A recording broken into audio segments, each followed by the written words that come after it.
Hi there guys, I'm Tomato, and today I'm going to bring you another gameplay guide from Airport City Free to Fly. In today's guide we're going to look at residential and commercial buildings. We're going to look at their costs, the different building types and the strategies with which the buildings can be employed. Residential and commercial buildings can be divided into three different categories: the short term, the mid term and the long term. Each set of buildings should be used where appropriate for your airport strategy. We will study these strategies and look at the ways that the buildings can be used to their strengths. The best strategy of all that should be employed in every airport and should be thought of at the very start when you're first beginning the game. Build your residential and commercial buildings in line with the planes you buy and the flights that you run. This is probably one of the most important aspects of the entire game, and you must learn to build your residential and commercial around the planes that you're using if you are to level up as fast as possible. Create a synchronization between your flights and buildings to maximize the income and the yield time that is generated. As you upgrade your planes, upgrade your residential and commercial buildings to provide the best effectiveness for managing your airport. An example strategy can be as follows. I currently own 3 turboprops that I fly to Turkey, which last 1 hour. To maximise the yield time, I have 5 manors, which yield passengers every hour, and 3 pharmacies, which give me coins also every hour. I decide to upgrade these turboprops to 3 jets and fly to Singapore, which is a 4-hour flight.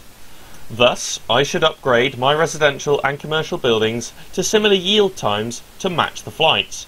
For example, the mansion, which yields every 4 hours, and the car dealership, which gives me coins also every 4 hours. However, keep a few short-term yielders in your city in case you run short on passengers. This can be helpful to top up the extra passengers you may need to run that extra flight that you haven't been able to run otherwise. A recommended list is as follows.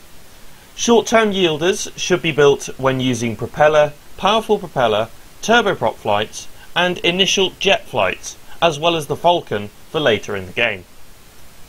Mid-term yielders should be used for jets, deltas and the initial powerful delta flights, and a few can also be used for the Falcon in case you need extra passengers. The long-term yielders should be used with powerful delta, jumbo and giant flights to synchronise with the longer flight times. Always keep your planes, commercial and residential buildings in sync.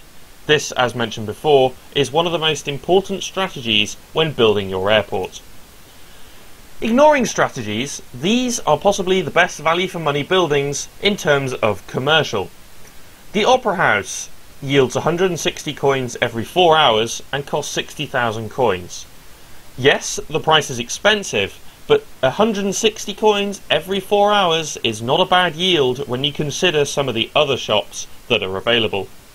The Labyrinth costs 1,800 coins and yet yields 210 every 4 hours. You can see the comparison between the Opera House and the Labyrinth.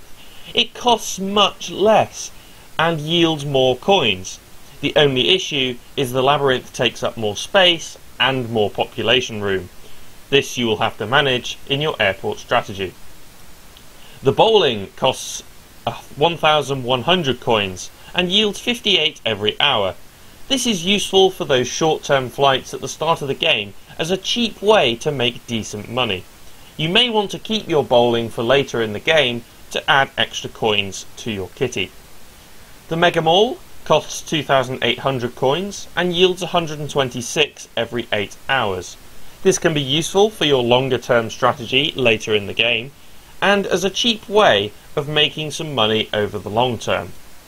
And finally, the High Rise Hotel yields 66 coins every 20 minutes, which is incredible. However, it costs 610,000 coins, and later in the game, this can be really well worth it. We now compile a similar list for residential buildings. The Manor yields 18 passengers every hour and only costs 350 coins. Although a short-term yielder, this This house can be used throughout the game as an extra means of topping up your passengers. The house with a pool yields 36 passengers every 8 hours and costs 650. Compared to the bearing wall house that costs 2,200, this is an excellent value for money option over the long term for possibly your jumbo or maybe even your giant flights. The country house only yields once a day, but does yield 57 passengers and costs only 800 coins. The mansion yields 24 passengers every 4 hours and only costs 250 coins. This again is a cheap way of making some extra passengers, possibly in the late game, or to use alongside your jets and initial Delta flights in the mid-term yields. As always, thanks for watching. If you have any questions, please drop them in the comments below, and all requests are gratefully accepted and I will always do my best. If you enjoy the guides, feel free to drop me a subscription, I will appreciate it as always, and be well, be safe, and happy flying.